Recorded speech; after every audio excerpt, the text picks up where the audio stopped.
ಹೌದು ಸರ್, ಈಗ ಬೇರೆ ರಾಜ್ಯದಲ್ಲಿ ಈ ತರದ ಘಟನೆ ಆಗಿದ್ದಿದ್ರೆ ಸರ್ಕಾರ ಟೀಕಿಸ್ತಾ ಇತ್ತು. ಆದ್ರೆ ನಮ್ಮ ರಾಜ್ಯದಲ್ಲಿ ಆ ಥರ ತಪ್ಪಾದ್ರೆ ಅದನ್ನ ಒಪ್ಕೊಳ್ಳೋದಿಲ್ಲ. ಯಾಕೆ ನೋಡಿ ಸರ್, ಇವಾಗ ನಿನ್ನೆ ಏನು ಘಟನೆ ನಡೀತದೆ, ಮಾನ್ಯ ಸಿದ್ದರಾಮಯ್ಯನವರು ಮಾಧ್ಯಮ ಉದ್ದೇಶಿಸಿ ಮಾತಾಡಿದ್ದಾರೆ. ಒಂದು ಹೌದು, ಯಾಕೆ ಈ ವಿಚಾರ ಹೇಳ್ತೀನಿ ಮುಂದೆ ಹೇಳ್ತೀನಿ. ಜೊತೆಗೆ ಮೃತರ ಕುಟುಂಬಗಳಿಗೆ 10 ಲಕ್ಷ ರೂಪಾಯಿ ಪರಿಹಾರವನ್ನ ಘೋಷಣೆ ಮಾಡಿದ್ದಾರೆ. ತದನಂತರ ಜಿಲ್ಲಾಧಿಕಾರಿ ನೇತೃತ್ವದಲ್ಲಿ ತನಿಖೆಗೆ ಆದೇಶವನ್ನು ಮಾಡಿದ್ದಾರೆ. ಆಯ್ತಲ್ವಾ? ಇವತ್ತು ನಮ್ಮನ್ನು ಪ್ರಶ್ನೆ ಮಾಡ್ತಾರೆ, ಬಿಜೆಪಿ ಅವ್ರು ಮಾಡ್ತಾರೆ, JDS ನವ್ರು ಮಾಡ್ತಾರೆ. ಇದೇ ಪೆಹಲ್ಗಾಮ್ ಅಲ್ಲಿ ದುರಂತ ಆದಾಗ ಆ ಸ್ಥಳಕ್ಕೆ ಏನಾದ್ರು ನರೇಂದ್ರ ಮೋದಿ ಅವರು ಹೋದ್ರ, ಒಂದು ಪ್ರೆಸ್ ಮೀಟ್ ಮಾಡಿದ್ರ, ಸತ್ತ ಕನ್ನಡಿಗರು ತೀರ್ಕೊಂಡ್ರಲ್ಲ, ಅವ್ರಿಗೆ ₹1 ಪರಿಹಾರ ಆದ್ರೂ ಕೊಟ್ರ? ಆಯ್ತಾ? ಇವತ್ತು ಬಿಜೆಪಿ ಅವರು ಅನೇಕ ವಿಚಾರಗಳನ್ನ ಮಾತಾಡ್ತಾ ಇದ್ದಾರೆ. ಇದೇ ಚಾಮರಾಜನಗರದಲ್ಲಿ 36 ಜನ ಸತ್ತಾಗ ಕೇವಲ 3 ಜನ ಅಂತ ಸುಳ್ಳು ಹೇಳಿದ್ರು. ಕೊನೆಗೆ ನಾವು ಹೋಗಿ ಅವರಿಗೆ ಪರಿಹಾರವನ್ನ DK ಶಿವಕುಮಾರ್ ಅವರು ಕೊಟ್ಟಿರ್ತಕ್ಕಂಥದ್ದು ವಾಸ್ತವ. ಪ್ರತಿ ಮನೆಗೆ ಹೋಗಿ 36 ಕುಟುಂಬಕ್ಕೆ ಕೊಟ್ಟರು. ಇವರ ಕಾಲದಲ್ಲಿ ಯಾವೆಲ್ಲ ಸಾವುಗಳಾಗ್ತದೆ ಅದ್ರ ಬಗ್ಗೆ ಇವರೊಂದು ಪ್ರೆಸ್ ಮೀಟು ಇಲ್ಲ, ಅವ್ರಿಗೊಂದು ನ್ಯಾಯನೂ ಇಲ್ಲ, ಅವ್ರಿಗೊಂದು ಪರಿಹಾರ. ಈಗ ಪಹಲ್ಗಾಮ್ ಅಲ್ಲಿ ಆಗಿದ್ದು ಇಂಟೆಲಿಜೆನ್ಸ್ ಫೇಲ್ಯೂರ್ ಅಂತ ಒಪ್ಕೊಳ್ಳೋಣ. ಈಗ ರಾಜ್ಯದಲ್ಲಿ ಆಗಿದ್ದು ಏನು ಹಾಗಾದ್ರೆ? ಸರ್ ನೋಡಿ, ನಾನು ಮೊದಲೇ ಹೇಳಿದೆ, ಇದೊಂದು ಏನು ಅಲ್ಲ, ಸರ್ಕಾರಿ ಕಾರ್ಯಕ್ರಮ ಏನಾಗಿದೆ, ಯಾವುದೇ ರೀತಿಯಾದಂತ ತೊಂದರೆ ಆಗಿಲ್ಲ ಸರ್. ಇವತ್ತು KCA ನಲ್ಲಿ ಅವರು ನಾವು ಪೊಲೀಸ್ ಕೊಟ್ಟಿದ್ದೀವಿ 1600. ಅಲ್ಲ, ಈಗ ಅವರು ಪರ್ಮಿಷನ್ ಕೇಳ್ತಾರೆ ಓಕೆ, ಬಟ್ ಆದ್ರೆ ಸರ್ಕಾರಕ್ಕೆ ಜವಾಬ್ದಾರಿ ಇರುತ್ತಲ್ವಾ? ಸರ್ಕಾರ ಹೇಳ್ಬೋದಲ್ವಾ? Permission very nice question sir.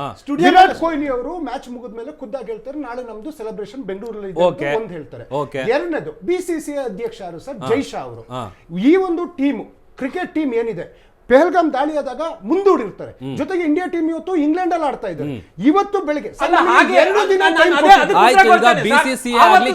ನಿರ್ಧಾರ ತಗೊಂಡು ಮುಂದೂಡುತ್ತಲ್ಲ, ಹಾಗೆ ಇವತ್ತು ರಾಜ್ಯ ಸರ್ಕಾರ ಯಾಕೆ ಮುಂದೂಡ? ರಾಜ್ಯ ಸರ್ಕಾರಕ್ಕೆ ಶಕ್ತಿ ಇದೆ. ಇದೇ ತರದ ಕಾರ್ಯಕ್ರಮ ಆದಾಗ ಅವತ್ತು ನಮಗೆ ಭದ್ರತೆ ಕೊಡಕ್ಕೆ ಆಗಲ್ಲ.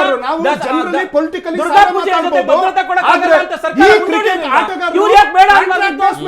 ಇವರಿಗೆ ರಾಜಕಾರಣ ಮಾಡುವ ತಿಳಿದಿತ್ತು, ಇವರಿಗೆ ರಾಜಕಾರಣ ಮಾಡುವ ತಿಳಿದಿತ್ತು, DK ಶಿವಕುಮಾರ್ ರಾಜಕಾರಣ ಮಾಡುವ ತಿಳಿದಿತ್ತು. ಇವತ್ತು DK ಶಿವಕುಮಾರ್ ಅವರು ಯಾವ್ದು ಏರ್ಪೋರ್ಟ್ ಹೋದ್ರು ಅಂತ ಮಾತಾಡ್ತಾ ಇದ್ದಾರೆ. ನಿನ್ನೆ ಅವರು ಏರ್ಪೋರ್ಟ್ ಇಂದಾನೆ ಬಸ್ ಬರೋದಕ್ಕೆ ತಯಾರಿ ಮಾಡಿದ್ರು. ವಿಧಾನಸೌಧಕ್ಕೂ ಓಪನ್ ಬಸ್ ಬಂದಿತ್ತು. ಆದ್ರೆ ಪೊಲೀಸ್ ಅವರು ನಿರ್ದೇಶನ ಮೇರೆಗೆ ಗೃಹ ಸಚಿವರು ಮತ್ತೆ DK ಶಿವಕುಮಾರ್ ಅಲ್ಲಿಗೆ ಹೋಗಿ ಯಾವುದೇ ಕಾರಣಕ್ಕೂ ಬಸ್ಸಿಗೆ ತದಕ್ ಬಿಡಲ್ಲ, ಬಹಳ ತೊಂದರೆ ಆಗುವಂತದ್ದು, ಕ್ರೌಡ್ ಸೇರುವಂತದ್ದು ಅನ್ನುವಂತ ಹೇಳಿ ಅದನ್ನ ಕ್ಯಾನ್ಸಲ್ ಮಾಡಿದ್ರು. ಆದ್ರೆ ಬಿಜೆಪಿ ಅವರು ಟ್ವೀಟ್ ಮಾಡ್ತಾರೆ, ಯಾಕೆ ರ್ಯಾಲಿ ಮಾಡ್ಬೇಕು ಮತ್ತಿನ್ನೊಂದು ಅಂತಲ್ಲ, ಯಾಕೆ ಇನ್ನಷ್ಟು ಸಾಯ್ಬೇಕು ಅಂತ. ಸಾಯದಲ್ಲ ನೋಡಿ, ದುರ್ಘಟನೆ ಆಗಿದೆ,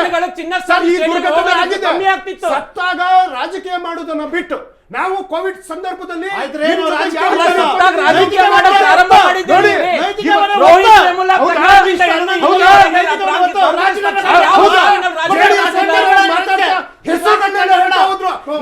ಹಾಸನ ಹೆಸರುಗಳು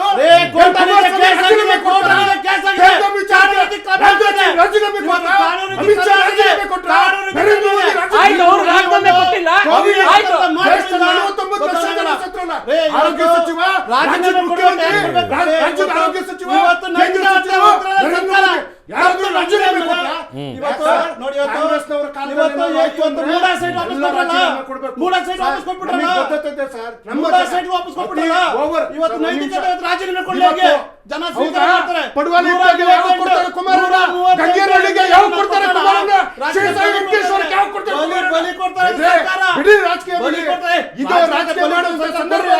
ಒಂದು ಮಾರುವೈತೆ ಜೀವಗಳು ನೀವು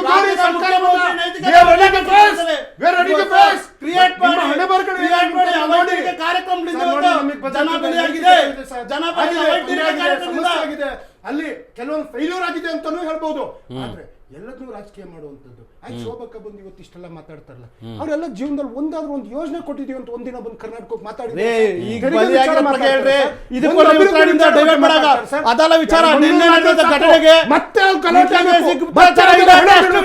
ಆ ಹೆಣ್ಣದ ಚಿತೆ ಆರಿದ್ರು ಮೊದಲು ಬಂದಲ್ಲಿ ಬೆಂಕಿ ಕಾಯಿಸ್ಕೊಬೇಕು.